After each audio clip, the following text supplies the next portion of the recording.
Potrebno je veliko moliti, da se ne bi pustili okužiti virusu hinavščine. Ta je tista farizejska drža, ki zapeljuje z lažmi in obenem ostaja v senci. Papež Frančišek je zjutraj, ko je daroval svetomašo v kapeli doma svete Marte, razložil današnji evangeljski odlomek. Povabil je, da bi sprejeli Jezusovo spodbudo.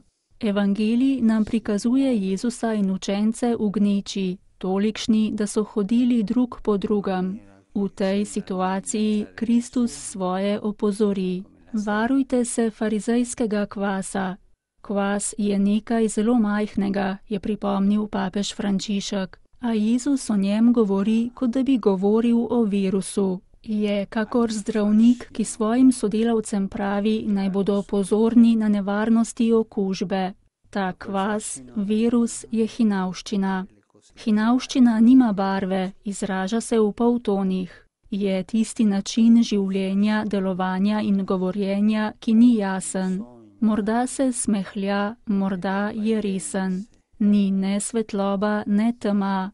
Giblje se na način, za katerega se zdi, da ne ogroža nikogar, kakor kača. Ko se soočamo s strahovi, zaradi katerih nas premetava, z virusom, ki je kvas farizejske hinavščine, nam Jezus torej pravi: obstaja Oče, Oče, ki vas ljubi, Oče, ki skrbi za vas. Papež je nadalje zatrdil, da obstaja en sam način, s katerim se lahko izognemo okužbi. To je pot, ki nam jo pokaže Jezus. Moliti. Molitev je edina rešitev, da ne pademo v tisto farizejsko držo, ki ni ne svetloba, ne tema, temveč je na pol poti, ki ne bo nikoli dospela do Božje luči.